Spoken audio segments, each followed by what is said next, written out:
Welcome to our Taking Stock video for the week ending the 20th of October 2023. I'm Trinh, Head of Research at Stock Doctor, and today I'm joined by our Equities Analyst, Daniel Ortisi, to strengthen your things share markets. Welcome, Dan, and glad to have you here. Yeah, good to be here, Kien, and a chock pack episode this week, so lots to talk about. Yeah, definitely. So much going on in the markets. But before we get started, a quick yet important reminder, the information we provide today is of a generic nature and therefore shouldn't be taken as personal advice. Remember, shares are volatile and any past performance figures shouldn't be relied upon as a guide for future performance. Well, Dan, this week, the Australian market continues to be influenced by rising geopolitical tensions in the Middle East. Also, we had China economic data coming out, and again, interest rate expectations continue to be moving. But gold, that's an interesting one. It continued to rally following the escalating conflict in Gaza. And this has helped the performance of our star growth gold stocks, Capricorn Metals, Gold Road Resources, Perseus Mining, and Alkane Resources. And of course, having high quality gold exposures can really help reduce portfolio volatility. But you might be wondering, what are the key drivers of the gold price? We'll answer this question at the end of the episode. And it wasn't just a positive week for gold, Kien. In fact, star stocks such as Karoon Energy and also Woodside Energy rallied after Iran, which is a significant global oil producer, warned of a potential wider war across the Middle East. In addition, resource stocks were buoyed by China economic data, which did reveal a 4.9% rise in the third quarter GDP, which was above market expectations of around 4.5%. The government efforts to stimulate the economy has certainly assisted GDP, although there remains concerns around the debt-laden property sector. Yeah, we'll be watching China very closely, especially across those resource stocks. But despite these risks, it's important for investors to really separate the facts from the noise and concentrate on their long-term investment strategy. Then focus on managing the risk within your portfolio by investing in those quality businesses you can understand, those financially healthy businesses that can withstand the pressures of the higher for longer interest rate narrative. Also, Ken, it's so important to remember not to invest in companies purely because the share price has fallen. Usually these stocks have heightened active risk, so feel free to give our team of analysts a call to get more information. For example, two disappointments we managed to avoid this week were auto parts retailer Bapcor and also bad debt purchaser Credit Corp.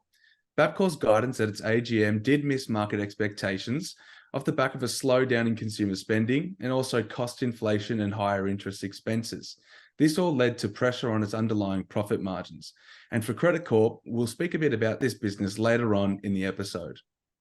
Yeah, Bapcor was an interesting one. We're really getting mixed outcomes for those retail stocks. We'll be monitoring them very closely over the next coming months. But turning our attention to some star stock highlights this week, we had wealth platform providers, Netwealth and Hub24. They both released their first quarter updates. And it seems like the Hub24 announcements was better with fund flows slightly ahead of expectations. There was also positive growth across new accounts and the number of advisors on its platform. But Dan, why was the share price reaction weak for Hub24? Yeah, it's an interesting one, Kian, and it certainly appears to be due to the fact that it had a really strong rally following its result in August. So I think much of the positive news appears to be priced in for the company. In addition, the overarching theme of this higher for longer interest rate environment has made market participants a little bit more sensitive to these higher PE growth stocks in general.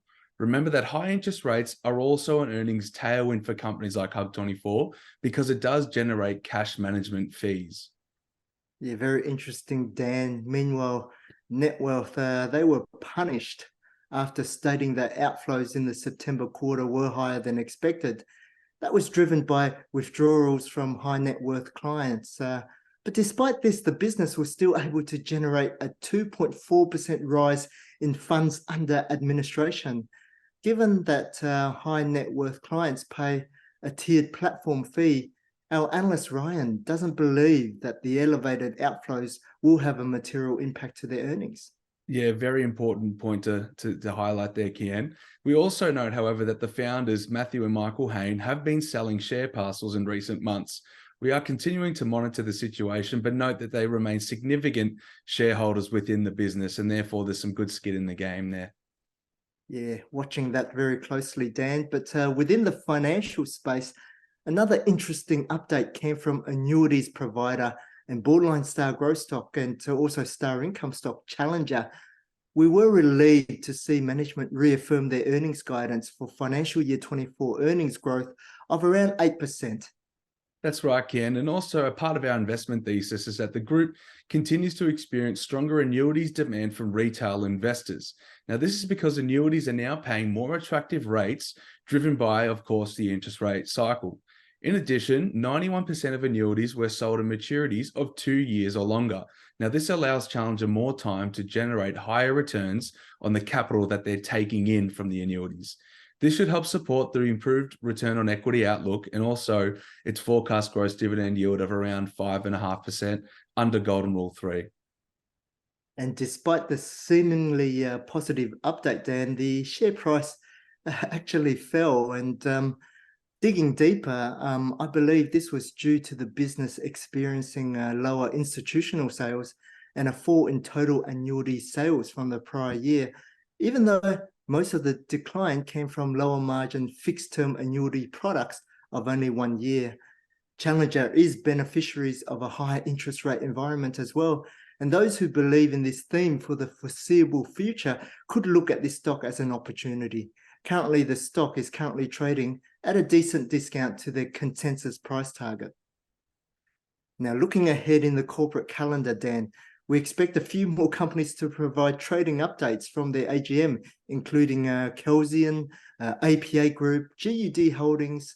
We have Super Retail, Wesfarmers, and Macmillan Shakespeare. But considering a disappointing update from Bapcor, it will be interesting to hear management comments from GUD Holdings and Super Retail within the same space.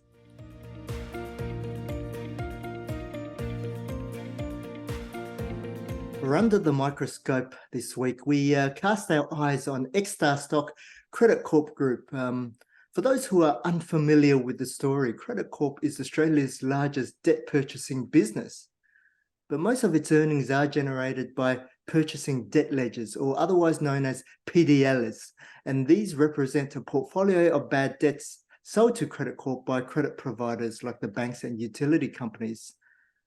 But Dan, why did the share price drop by so much, by around 30% over the week? Yeah, it's really much due to a poor trading update. And really, we saw that management guided to a $56 million impairment of its US PDL book. Now, this represented around 14% of the current carrying value. The write-down has occurred due to weakening collection conditions, and this has driven, in addition to that, a 10% downgrade for the financial year 24 group earnings. And now that's on an underlying basis. If we include the earnings impact from the write-down, Kien, the impact to earnings is closer to 60% for FY24. Hence, we have seen the stock trade down significantly lower, as you mentioned. Very interesting, Dan. I noticed that the US currently represents about 21% of their revenue. You'd think expanding in the US would help with growth. But Dan, why is the US market significantly weaker than the one in Australia? Yeah, well, in terms of kind of the market characteristics, Kien, both Australia and the US do have low unemployment rates. However, Australians tend to have a higher propensity to repay their debts. That's also due to stricter regulation and credit provider assessment criterion. And Dan, it's good to see that our qualitative process in identifying active risks and has allowed us to sidestep this incident. But do you think the share price has now fully factored in these risks and perhaps could represent opportunity for potential investors? I notice that the gross dividend yield now looks quite attractive at 8.5%. Yeah, it does look attractive, Ken. However, if you think the downgrade was really a one-off event, then potentially it could be an opportunity for investors. However, given the downgrade to normalize NPAT, excludes these impairments, as we mentioned above, there could be further downgrades to come. Factors that lend to such a downgrade are not typically a one-off event, as we just pointed out. If anything, it reinforces the heightened risks within the company and the propensity for further impairments across its PDL investments. And as we all know, CCP is a highly leveraged business to the economy. Therefore, although the gross dividend looks attractive at around 8.5%, we believe there is a chance the forecast dividends will be revised lower, and hence could be potential elements of a yield trap playing out here. Yeah, it looks like the risks are still quite high, and you've raised some very good points, Dan. Also bear in mind that the company's fast-growing unsecured consumer lending portfolio at around 300 million poses another risk if economic conditions continue to deteriorate. On the whole, though, we get the sense that there may be more upsets to come. As such, we're happy to be spectators and sit comfortably on the sidelines for now.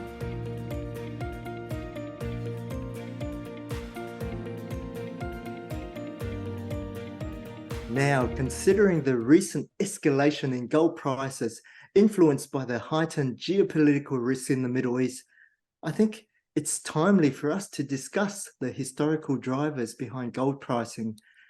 Dan, what is your take on the primary factors that influence the gold price? Yeah, certainly, Kien. At the forefront of these factors really is the strength of the US dollar. Since gold is globally priced in US dollars, any fluctuations in the dollar's value can have a direct impact on gold prices. Specifically, a weaker dollar often leads to an increase in gold prices as it becomes more affordable for those other countries dealing in other currencies. That's a great point, Dan. And another aspect that can't be overlooked is the flight to safety phenomenon. Historically, during periods of global instability, investors have turned to assets deemed to be stable, and gold has consistently been at the top of that list. Would you agree? Certainly, Ken. It does have a high correlation to geopolitical risk. Gold's reputation as a safe haven becomes even more pronounced during these types of geopolitical unrest, also economic turndowns and notable stock market declines. Additionally, there's the role of gold as an inflation hedge. Yeah, we've had heaps of inflation, Dan, but we need to be careful here. High inflation, as we've seen, also causes central banks to increase interest rates. And when other assets like cash and bonds, they pay higher yields than gold, this could lead investors away from gold towards these higher yielding assets. Yeah, very good point, Kian. And investors who wish to have a gold exposure can look at our star growth stocks, such as Capricorn Metals, Gold Road Resources, Perseus Mining, and also Alkane. These companies are generating solid cash flows and also high returns on invested capital. They also have strong earnings quality. But note that these stocks do tend to have a high beta relative to the gold price, meaning that they tend to move higher when gold is rising and also vice versa. You can see this relationship when comparing gold stocks with the gold price in our charting tool. And again, I stress the importance for investors to understand the risks of these businesses before making an investment. Such risks include the operational risks, geographical location, you've got the mine life, and currency fluctuations, given that gold producers report in Australian dollars. Well, that's all we have time for today. Thanks, Dan, for your insights. Yeah, thanks, Ken. It's been a bit more of a chocked episode this week. Lots of trading updates. So as you mentioned, great to get through it. Of course. And for those who have any questions on today's episode, feel free to come along to our Lincoln Live webinar on Monday. But to summarize, risk management and diversification remains crucial in an environment of high geopolitical risks. Hence, it might be beneficial for you to hold some of those high-quality gold stocks in your portfolio. And you are more than welcome to contact our research team if you have any questions on the star gold stocks in our portfolio. Take care and have a happy, healthy, and prosperous week ahead.